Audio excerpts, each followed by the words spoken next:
Welcome back to the podcast. We have a great show for you today. Welcome to the debate. So, picture this. You are at this super fancy dinner party. Everyone is wearing really nice clothes, the food is amazing, and you're having a great time. Then, you reach for your cup, and bam, you accidentally spill hot, black coffee all over your totally clean white shirt. Oh, no.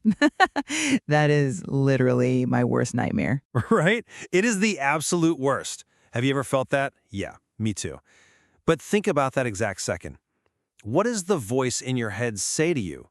Does it tell you, oh, hey, everything is fine, this is just a funny story? Or does it instantly scream, you absolute idiot, you ruined everything? For me, and I think for most people, it definitely screams the second one. We have this huge habit of just defaulting to an internal voice that is, well, really mean.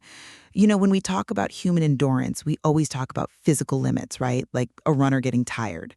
But when we talk about psychological resilience, Wait, resilience? That's a fancy word. It basically just means how well you bounce back when things go wrong, like your ability to recover from a tough situation. exactly. Thank you.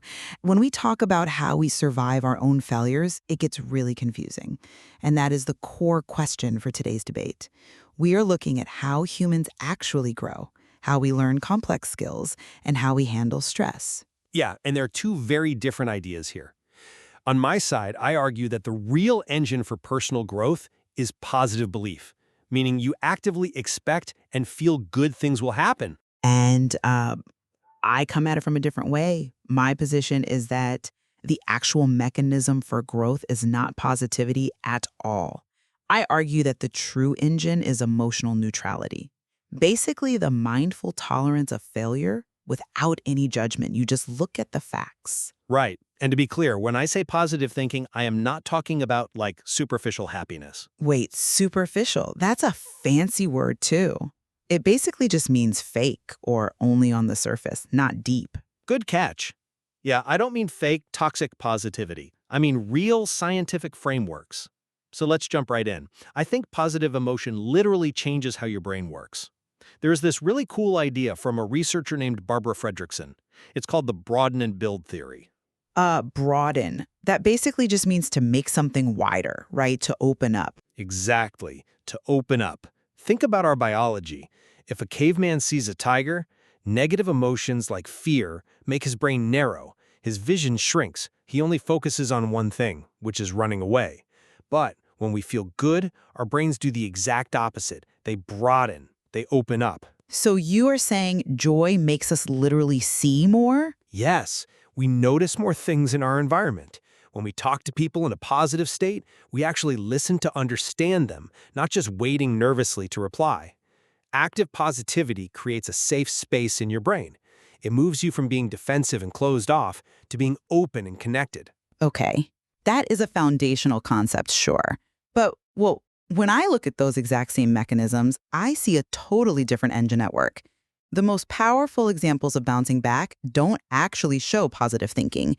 They show emotional neutrality. Really? Neutrality? Yeah. Let's go back to your story.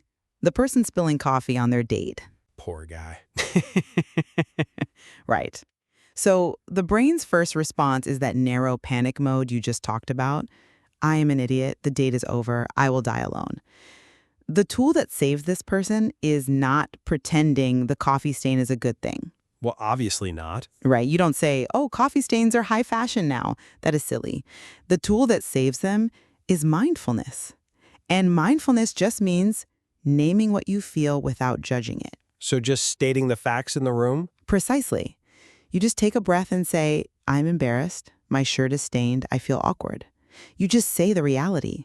You don't say, you are a bad person because of it. Growth comes from staying loyal to the process, and that requires you to control your emotions, not force fake optimism. I see why you think that, but let me give you a different view on how emotion works here. Positivity isn't about ignoring the coffee stain. It's a biological requirement for connection. Think about it. Have you ever been in a terrible, grumpy mood? Oh, totally. That's my family. Right. And if your best friend tells you a really cool story when you are grumpy, it sounds super boring, doesn't it? Your brain is just closed for business, but a positive mindset lets you hear the feeling behind the words. Okay, I follow you so far. Let's look at someone learning English as a second language. Imagine a student. She is super quiet, her voice shakes, her grammar is a bit messy. What actually helps her speak more? I argue it is not your neutrality. If a teacher just neutrally says, your grammar is incorrect, the student shrinks. But if the teacher actively focuses on what she did right, praising her courage, that injection of positivity makes the student light up. Positivity lowers her walls and opens her to learning. I hear you, but I come at it from a different way. We see the exact same thing, the student speaking more, but I think you are naming the wrong cause. She didn't improve because of positivity. She improved because the teacher removed the threat. The threat? Like the fear of failing? Yes. What you call a positive environment is really just an environment with no existential threat. When the teacher chose not to use a red pen to correct every mistake, she proved that mistakes do not equal failure. It is a neutral environment. It reminds me of the taxi driver metaphor from the source material. Oh, okay. Walk me through that. How does a taxi connect to the language student? Well, imagine someone is having an awful morning. They drop their keys, they get rained on, they miss the bus, they're totally miserable. Finally, they get into a taxi, soaking wet. The driver looks in the mirror and says, "Bad day, huh?" Yeah, we've all been there. And in that moment, the passenger thinks, wait, is it a bad day? Or did I just have a bad 5 minutes? Ah, I love that. It's powerful, right?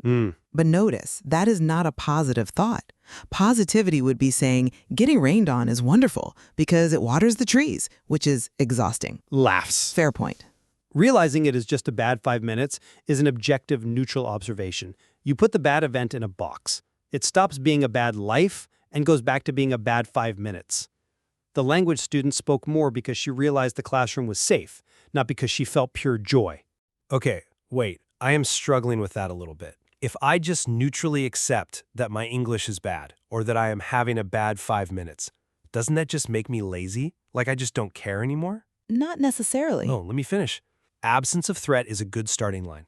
Sure, but it does not make you run faster. To actually push someone past their limits, you need external and internal belief. And this brings us to the Pygmalion effect. Wait, Pygmalion? That is definitely a fancy word.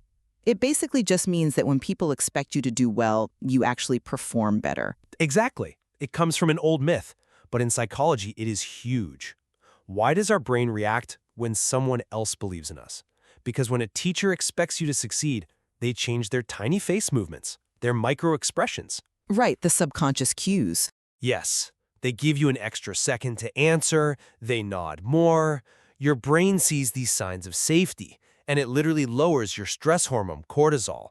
The student goes from thinking, I am bad at English, to leading the whole class. Why? Because the teacher projected a positive fiction. A positive fiction? Yeah. The objective reality was that the student's English was poor, but the teacher chose a positive belief instead of neutral facts. The student absorbed that positivity and grew into it. Neutrality cannot explain that kind of massive leap. Okay, that is a very strong argument. I acknowledge the Pygmalion effect. The science on cortisol and microexpressions is very real. But think about the limits of that. You are relying on outside energy. You are relying on a teacher or a friend clapping for you. Well, the goal is that you learn to be your own cheerleader eventually. Sure, but let's talk about the reality of learning a hard skill. Let's talk about the plateau. Think about the person studying English for 2 solid years. They are sitting alone at a desk in month 8. Progress is invisible.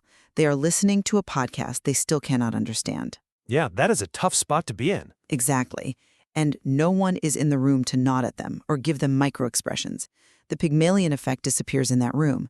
True progress comes from the boring, unglamorous reality of just staying loyal to the process. You mean mechanical persistence? Yes. When you are sitting alone with a book, the mindset you need is not a sunny, everything is great, I am a genius mindset. The mindset you need is the quiet, mechanical choice to show up even when you get no reward. You mindfully accept, I do not have to be great today. I just have to keep going. That neutral tolerance of frustration is way stronger than positive hype. I am just not convinced by that. because you are separating the persistence from the belief that makes it possible. Why does someone keep studying in month 8? Why do they keep sitting at the desk? Because they trust the mechanics. No, because they hold a fundamentally positive belief that their work will eventually pay off. If you are listening to this and you have been stuck at the exact same level in your hobby or your job for a year, you know this feeling. You only keep showing up because you are optimistic. Without optimism, mechanical persistence just turns into a robot going through the motions. You just give up on the inside. I disagree. It only turns into giving up if you judge your lack of progress as a personal failure. And this brings us to the most important part of this whole debate. How do we process failure? Right, the internal monologue. Yes. We usually treat mistakes like big red marks on a test paper, like you are failing at life. But researcher Kristen Neff talks about the cure for this, which is self-compassion. Wait, compassion. Let's translate that. It basically just means kindness, right? Treating yourself well. Exactly. It means treating yourself like you would treat a good friend. Think of it like a bank account report card. You just look at the numbers. You don't cry and call yourself worthless if the money is low. You just say, okay, I need to save more money. If your best friend spills coffee on their date, would you call them a disgusting idiot? Obviously not. I'd hand them a napkin. Right. But we say those terrible things to ourselves. Treating yourself like a friend is a neutral, practical choice. You just say, okay, I showed up, I am trying. You refuse to carry the heavy weight of shame. You are not being overly positive. You are just returning to objective reality so you can heal and try again. That is a very interesting point, but I would frame it differently. I don't think treating yourself as a friend is neutral. I think it is incredibly positive and active. Let's look at how we reframe failure. Instead of thinking, I failed, you train your brain to say, that was just one more rep at the gym. One more rep, explain that. Think about lifting a weight, a bicep curl.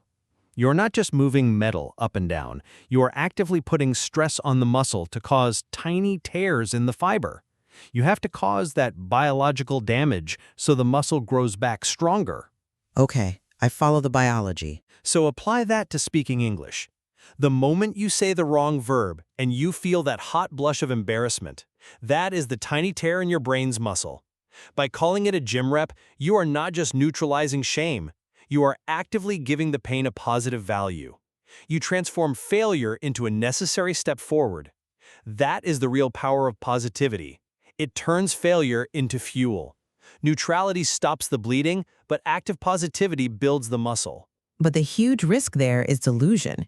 If a person keeps failing because their method is completely wrong, and they just smile and say, hey, another rep at the gym, they are ignoring reality. Well, they still have to change their method. But positivity hides the truth. Failure is data. It is information telling you that your current plan does not work. When you look at a mistake mindfully, without shame, but also without forced optimism, you can actually read the data. The coffee spill guy shouldn't say he is a genius for spilling coffee. He just needs to say, wow, what a mess. Let me get a napkin and get back to the date.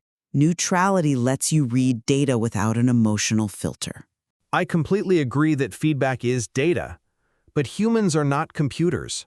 We cannot process raw data without emotion. If you only stare at the cold facts of your failure, your stress spikes and your brain gets rigid. But if you find a tiny bit of gratitude, like laughing and saying, well, at least the coffee tasted good before I wore it, you shift your focus.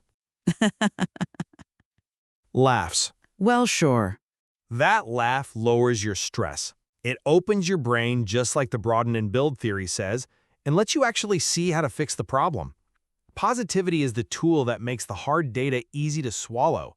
I think we are circling the exact same car, but looking at different tires. You argue that feeling good is required.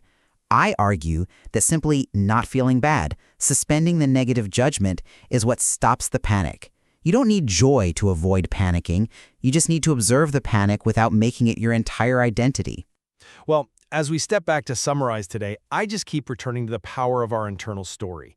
Whether we look at how positive emotions expand our vision or how a teacher's belief actually changes our brain chemistry, the answer seems clear to me. Actively choosing positive belief expands human capability. It makes us brave enough to be vulnerable. And as I look at the exact same landscape, I still say optimism is just a temporary boost. It is not the foundation. The true bedrock of human resilience is mindful neutrality and objective self-compassion, observing our failures as pure data and persisting quietly through the long, boring plateaus. That is what actually guarantees you will master a skill. You know, despite our differences, I think there is a huge point of agreement here. We both agree that the most critical part of bouncing back is the internal monologue. The most important conversation you have is not the loud motivational speech before you start. It is what you whisper to yourself right after you fail. Absolutely. The psychology is undeniable. Treating yourself as an enemy guarantees you will quit. Whether you call it a positive embrace or neutral acceptance, treating yourself like a good friend keeps you in the game. And staying in the game is the only way to win. It is incredibly complex. And before we go, let's do our word tour. 5 words from today's show, nice and slow.